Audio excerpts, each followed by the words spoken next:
কিছু করার নাই অত কিন্তু জয় আসছে একবার দেখো ভালো করে কথা ঘুরে ঘুরে দেখো ভজন আছে বাকে বিহারি লাল কি কৃষ্ণ কন্হैया কি মাইকে যাই বল হবে বলতে শোনা এবারে রায়ধনী আমাকে তো বললে এবার রায়ধনী পালা রায়ধনীকে নৃত্য করতে বলে কি বলেছে আমাদের রায়ধনীকে নাচতে যাবে না নাকি শোনো রায় আমাদের নৃত্য করতে এসে বলে না না না না আমাকে যেমন দম বন্ধ করে নৃত্য করিয়েছো ওই রায়কেও দম বন্ধ করে নাচ করতে হবে না কেমন না তোমার না হবে ভূষণের ধ্বনি না নদীর না হবে ভূষণের ধ্বনি না নদীর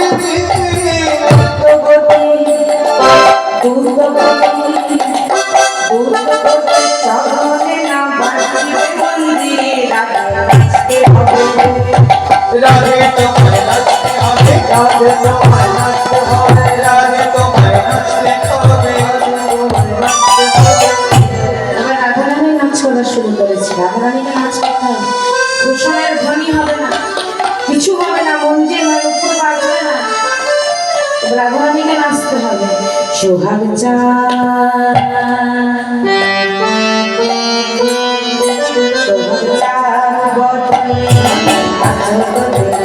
সোহাগ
যেমন বলছে তেমন সময় চাঁদ বদলে ধ্বনি নৃত্য করছে কেমন ভাবে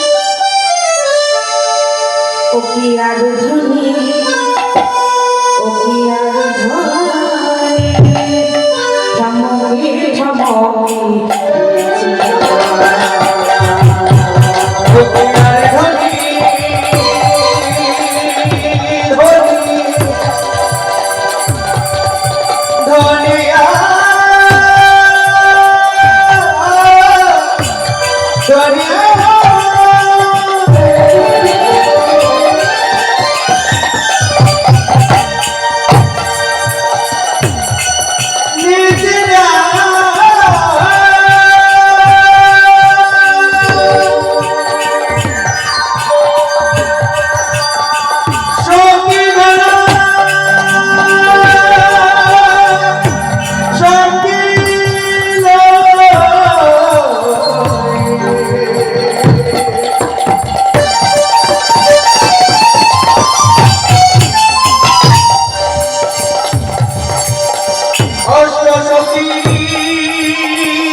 ছিনি থা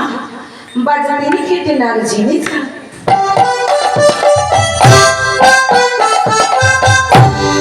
বাজা তিনি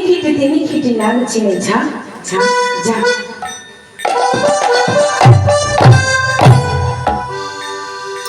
বাবা কি হয়েছে জানো মা মানে যেমনি বলেন শ্যামনগর তেমনি নাচেন রায় আর মুরুলি লুকায় একটি অতি চার আজ যেমনি বলেন শ্যামনগর তেমনি নাচেন রায়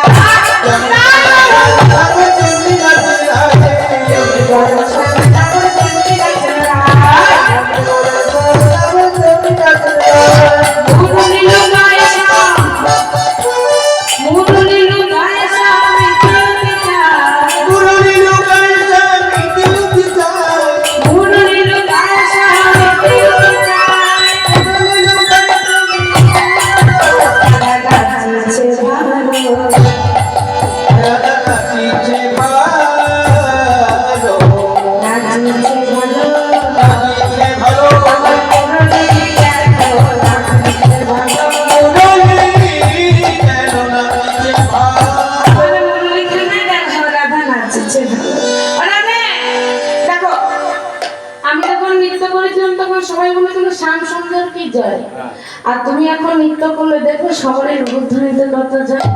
রাধা রানী কি অষ্টশকের ছিল মনি কি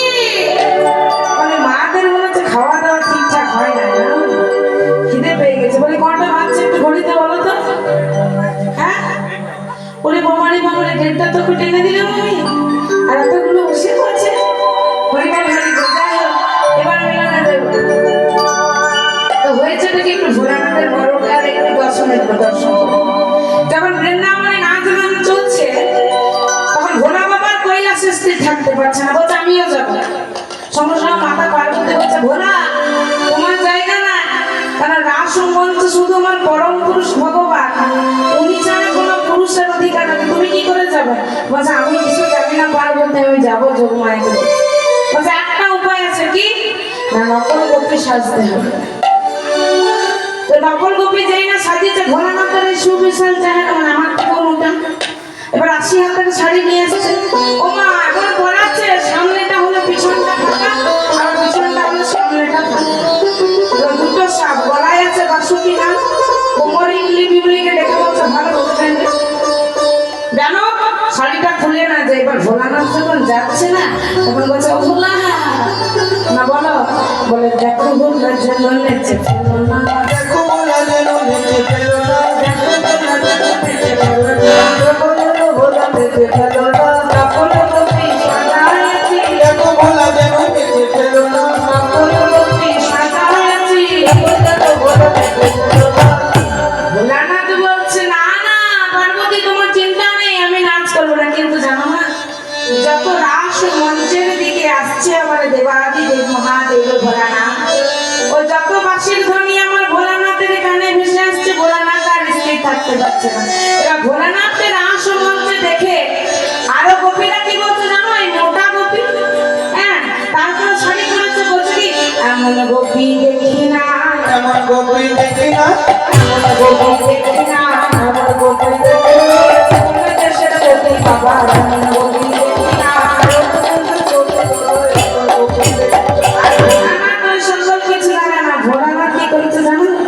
ওই নৃত্য গীত বাদ্য যন্ত্র যখন রাস মঞ্চ বিভোর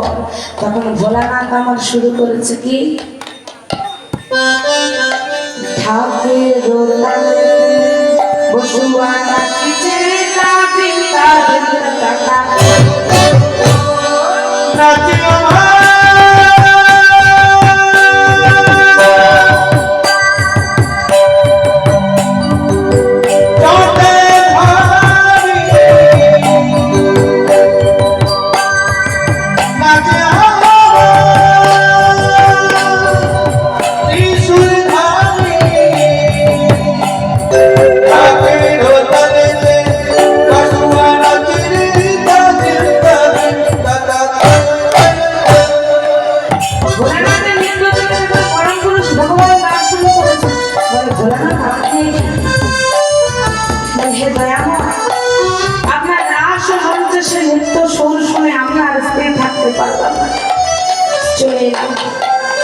বলে সে যখন বলেছে আজ হইতে আপনাকে এই গোপী বেশে যে দেখবে, যে আপনি যে গোপী বেশ ধারণ করেছেন, আপনাকে সবাই স্মরণ করবে গোপেশ্বর রূপে। কাশী বেনারস যারা গেছেন তারা গোপেশ্বর মন্দির নিশ্চয়ই দর্শন করেছেন। 80 হাতের শাড়ি দেওয়া হয়। এবার হয়েছে নাকি ভোলানাথের ভাব একটু দর্শন হলো। সখীরা বলছে রাধে অনেক নৃত্য প্রতিযোগিতা হয়, এবার সামনের বামে এসে দাঁড়াতে আমরা যুগল আর যুগল দেখে রাধা গোবিন্দকে কুঞ্জের মাঝে এখানে শয়ন দেবো মা, তারপর আমরা বাড়ি চলে যাবো। আর কাল সকালে আসবো ঘুম ভাঙিয়ে যত ভজন বলবেন তত ভজন শোনাবো, কিন্তু আজ আর রাতে ভজন বলবেন না। কেন? কারণ 1:30 বেজে গেছে। কাল সকালে যত ভজন বলবেন তত ভজন হবে। আর আবির নিয়ে আসবেন আপনারা, যত খুশি রং খেলবেন আমার ব্যাপার। তা আসুন আমরা সামনের বাবা একটু দর্শন করি। বলছে, আয় ও সখী, একটু সামনের বামে এসে দাঁড়া, একটু যুগল দর্শন করে। সামনের বামে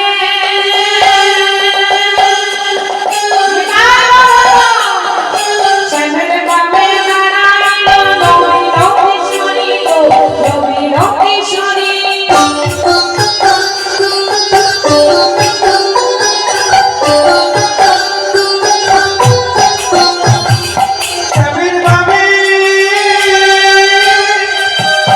জামির বাবি দাঁড়াইলো নবীন কিশোরী গো,